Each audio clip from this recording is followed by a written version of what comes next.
Hi, എല്ലാവർക്കും നമസ്കാരം. നിവിൻ പോളി.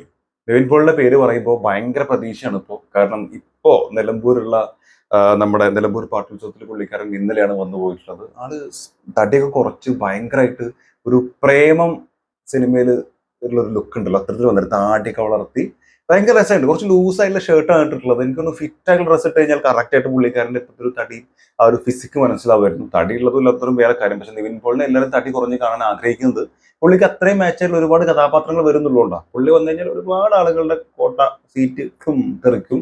കാരണം അത്രയും കിടലൻ നടനാണ്. യൂസ് ചെയ്യേണ്ട രീതിയിൽ യൂസ് ചെയ്തിട്ടുണ്ടായിരുന്നു ആ ടൈമിൽ. പക്ഷെ അതിൻ്റെ ഇടയിൽ പുള്ളി തടിയെ കൂടി അങ്ങോട്ട് കയ്യിൽ നിന്ന് പോയി. എന്തായാലും പുള്ളിക്കാരന്റെ ആ തടീന്റെ മാറ്റമൊന്നും ഇപ്പൊ അറിയാൻ പറ്റില്ലെങ്കിലും നമ്മുടെ ഏഴു കടൽ ഏഴുമലൈ പുള്ളിയുടേതായിട്ട് ഇനി വരാൻ പോകുന്ന സിനിമയാണ്. തമിഴ് ഫിലിമാണ്. നമ്മുടെ സൂര്യാണ് ഇതിൽ പ്രധാന കഥാപാത്രമായിട്ട് വരുന്ന മറ്റൊരു ആളെന്ന് പറയുന്നത്. അതുപോലെ റാമാണ് ഇതിന്റെ ഡയറക്ടർ. റാമിന്റെ ഡയറക്ഷൻ എന്ന് പറയുന്നത് ഗംഭീരമാണ്. നമ്മുടെ മമ്മൂക്കയുടെ ഒരു പടം കണ്ടിരുന്നു, എന്ത് രസമായിരുന്നു. അപ്പൊ എന്തായാലും അവിടെ ഇരിക്കട്ടെ. ഇതിന്റെ ഒഫീഷ്യൽ ട്രെയിലർ വന്നിട്ടുണ്ട്. 2 മിനിറ്റ് 35 സെക്കൻഡ് ആണ് ട്രെയിലറിന്റെ time. Let's watch. Ready. Full sound കേട്ടോ.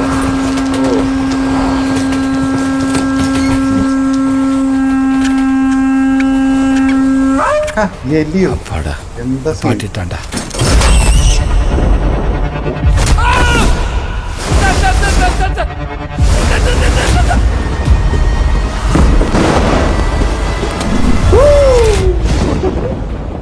இம்மோர்டல் மேன் மழை போற்றுதும் சொல்றான்.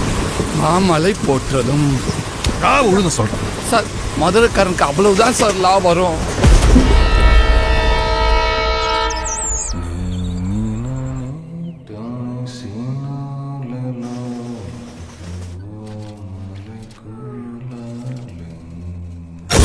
வேணாம் சார். இசை அறல் ஆல் இசை அறல் அருமு கடிகை அருமு கடிகை அளவையவை அளவையவை அடிகை அடிகை அடிகை அடிகை வருவர் ஒரு நாள் ஆதல் இசை பொழுது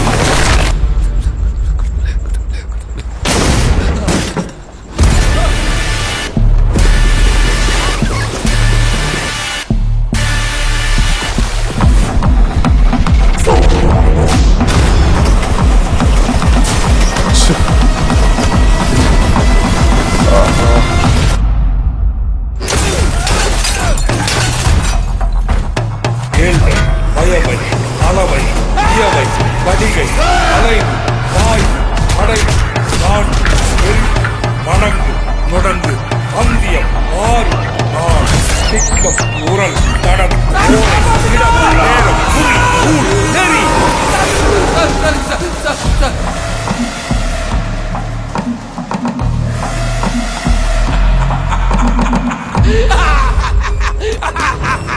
എലിനെ പിടിച്ചില്ലേ? வெளியில குதிடா, வெளியில குதிடா, வெளியில குதிடா. Film by Ram.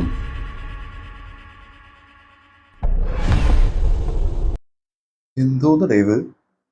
7 സീസ് 7 ഹിൽസ്, 7 കടൽ 7 മലൈ.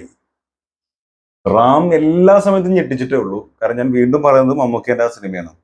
എന്ത് രസമായിട്ടാണ് പടം ചെയ്തു വെച്ചിട്ടുള്ളത്. പേരൻപ് ഗംഭീര ചിത്രം. മാത്രമല്ല അത് ചെയ്തിട്ടുള്ള എല്ലാ വർക്കുകളും അടിപൊളി തന്നെയാണ്, അതിലൊന്നും യാതൊരു ഡൗട്ടും ഇല്ല. പക്ഷെ ഇത് എൻറ്റയർലി ഡിഫറെന്റ് ആയിട്ടുള്ള ഒരു സാധനം ആവാനാണ് സാധ്യത. ഇത് ഒരു ട്രെയിലർ കണ്ടിട്ട് കിളി മാറുക എന്ന് പറഞ്ഞു കഴിഞ്ഞാൽ നിങ്ങൾ ആലോചിച്ചോടി, സിനിമ കാണുമ്പോൾ മൊത്തം കിളിയും പറക്കും എന്നാണ് തോന്നുന്നത്. ഇമ്മോർട്ടൽ മാൻ എന്ന് പറയുന്നുണ്ട് ഇതില്. അപ്പോ നിവിൻ പോളിയുടെ കഥാപാത്രം ഒരു ഇമ്മോർട്ടൽ ആയിട്ടുള്ള ആളാണോ? അയാളുടെ പഴയ കാലത്ത് പാസ്റ്റിൽ നടന്നിട്ടുള്ള കുറച്ച് കാര്യങ്ങൾ, അഞ്ജലിയുടെ കഥാപാത്രം ഒരുപക്ഷെ അങ്ങനത്തെ ഒരു കഥാപാത്രമായിരിക്കാം. അവർ തമ്മിലുള്ള സ്നേഹവും പ്രണയവും കാര്യങ്ങളൊക്കെ പറഞ്ഞിട്ട് അവർ തമ്മിൽ വന്നിട്ടുള്ള എന്തോ ഒരു പ്രശ്നം. കാരണം അവിടെ കുറച്ച് എന്താ പറയാ, ഒരു ബ്രിട്ടീഷുകാരെ പോലെയോ അല്ലെങ്കിൽ ഫ്രഞ്ചുകാരെ പോലെയൊക്കെ തോന്നുന്ന കുറച്ച് ഇംഗ്ലീഷുകാർ അവിടെ ഉണ്ട്. ആൻഡ് അവിടെ നടന്നിട്ടുള്ള കുറച്ച് എന്തൊക്കെ പ്രശ്നങ്ങൾ, പിന്നെ അഘോരികളെ പോലെ കുറെ സംഭവങ്ങൾ കാണിക്കുന്നുണ്ട്. ആ എലിയായിട്ട് എന്തൊക്കെ കുറെ കണക്ഷൻസ് കാണിക്കുന്നുണ്ട്. വണ്ടിയിൽ നിന്ന് ചാടിയിട്ട് മറ്റൊരു ട്രെയിനിൽ ചവിട്ടിയിട്ട് ചാടി കയറുന്നത്, പിന്നാലെ ഓടി വന്നിട്ട് മറ്റേ മയിൽക്കുറ്റിമ ചവിട്ടിയിട്ട് ചാടി കയറുന്നത് തുടങ്ങിയുള്ള കുറേ കാര്യങ്ങളാണ് കാണിക്കുന്നത്. ഒരു പക്ഷെ ഇയാളെ കാണാൻ പറ്റുന്നത് സൂര്യയുടെ കഥാപാത്രത്തിന് മാത്രമായിരിക്കാം. പിന്നെ ട്രെയിനിൽ കാണിക്കുമ്പോൾ ഒരു പഴയ ട്രെയിനായിട്ടാണ് കാണിക്കുന്നത്. അത് ആ ഏരിയയൊക്കെ ഒരു ഹോളിൽ നിന്ന് കയറി വരിക എന്ന് വെച്ചാൽ അത്രയും പഴഞ്ചനായിട്ടുള്ള ഒരു ശ്രദ്ധയില്ലാതെ ഒന്ന് ക്ലീൻ ചെയ്യുകയും ചെയ്തിട്ടില്ലാത്ത ഏതോ ഒരു പഴഞ്ചൻ ട്രെയിൻ. ആ ട്രെയിനിലാണ് ഇവർ യാത്ര ചെയ്യുന്നത്. മറ്റു പാസഞ്ചേഴ്സിന് ഒന്നും തന്നെ കാണിച്ചിട്ടില്ല. ഉണ്ടോ ഇല്ലെന്ന് അറിയില്ല. എന്തായാലും ആ ബോഗിയിൽ എന്തായാലും മറ്റു പാസഞ്ചേഴ്സ് ഇല്ല. ബോഗിയിൽ മാത്രമല്ല, ഒരു പക്ഷേ ട്രെയിനിൽ തന്നെ വളരെ വിരളമായിട്ടുള്ള ആളുകളായിരിക്കും ഉണ്ടാവുക, അല്ലെങ്കിൽ മറ്റു പാസഞ്ചേഴ്സ് ഇല്ലാത്ത ട്രെയിൻ ആയിരിക്കാം.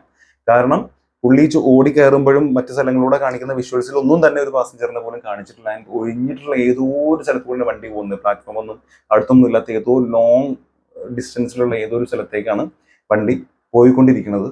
അപ്പോൾ എന്തൊക്കെയോ മിസ്റ്ററി അതിൽ ഒളിഞ്ഞു കിടക്കുന്നുണ്ട്. ഇത് കണ്ടറിയന്നെ വേണം. പിന്നെ ഒരു പക്ഷേ ഈ കഥാപാത്രത്തിന് വേണ്ടിയും ആയിരിക്കാം അദ്ദേഹം തടി കൂടിയിട്ടുള്ളത്. ഏതൊരു കഥാപാത്രത്തിന് വേണ്ടി ഇതൊക്കെ പറഞ്ഞു കിട്ടുന്നത് എനിക്ക് ഉറപ്പൊന്നുമില്ല. എനിക്ക് കാണുമ്പോൾ അങ്ങനെ തോന്നുന്നുണ്ട്. എന്തായാലും വളരെ രസമായിട്ടാണ് ചെയ്തു വെച്ചിരിക്കുന്നത്. എന്തൊക്കെയോ കുറെ കാര്യങ്ങൾ ഇതിലുണ്ട്. നിവിൻ പോളി തന്നെ കേന്ദ്ര കഥാപാത്രമായിട്ട് മെയിൻ ആയിട്ടുള്ള സംഭവം നിവിൻ പോളി തന്നെ തോന്നുന്നത്. കാരണം കുറച്ച് ഫ്ലാഷ് ബാക്കിലും കുറെ കാര്യങ്ങൾ പറയാനുണ്ട് എന്നാണ് എനിക്ക് തോന്നുന്നത്. പിന്നെ ഞാൻ നേരത്തെ പറഞ്ഞ പോലെ ഈ ക്യാരക്ടറിനെ കാണാൻ പറ്റുന്ന ഒരു പക്ഷേ സൂര്യയുടെ കഥാപാത്രത്തിന് മാത്രമായിരിക്കാം. അത് അവർ തമ്മിൽ എന്തെങ്കിലും ബോണ്ടോ അല്ലെങ്കിൽ വേറെ എന്തെങ്കിലും കണക്ഷൻസ് ഇതിൽ ഉണ്ടാവാം, അറിയില്ല. എന്തായാലും ഒരു കിടിലൻ സാധനമായിട്ടാണ് ഫീൽ ചെയ്തിട്ടുള്ളത്. ജസ്റ്റ് ട്രെയിലർ കണ്ടിട്ടുണ്ട്, ഞെട്ടിയിട്ടുണ്ട്. സിനിമയും ഇത്തരത്തിൽ ഗംഭീരമായിട്ട് വന്നു കഴിഞ്ഞാൽ ഒരു രക്ഷയില്ലാത്ത ഒരു കിടിലൻ കംബാക്ക് തമിഴിലൂടെ എങ്കിലും നിവിൻ പോളി നടത്തും എന്നുള്ളത് വളരെ സന്തോഷം. ഞാൻ നേരത്തെ പറഞ്ഞ പോലെ ഈ എന്താ പറയുക, പാട്ടിൽ വന്നുള്ള സാധനങ്ങളുടെ വിഷ്വൽ ഞാൻ ഈ സൈഡിൽ ഇങ്ങനെ വെക്കാം. അതൊക്കെ ഗംഭീര സാധനമാണ്. അദ്ദേഹത്തിന്റെ ലുക്ക് കാണുമ്പോൾ ഞെട്ടിപ്പോവും. അപ്പോൾ കറക്റ്റായിട്ട് പറഞ്ഞ പോലെ ഫിറ്റ് ആയിട്ടുള്ള ഒരു ഡ്രസ്സിലും കൂടെ കാണണം എന്നൊരു ആഗ്രഹമുണ്ട്. സോ മലയാളത്തിലും ഇനി ഒരു വലിയ കംബാക്ക് അദ്ദേഹം നടത്തുമെന്നാണ് വിശ്വസിക്കുന്നത്. നിങ്ങളുടെ അഭിപ്രായം എന്താണെന്ന് മറക്കാതെ കമന്റ് രേഖപ്പെടുത്താൻ ശ്രമിക്കുക. തീർച്ചയായിട്ടും കാണുന്നവരെ.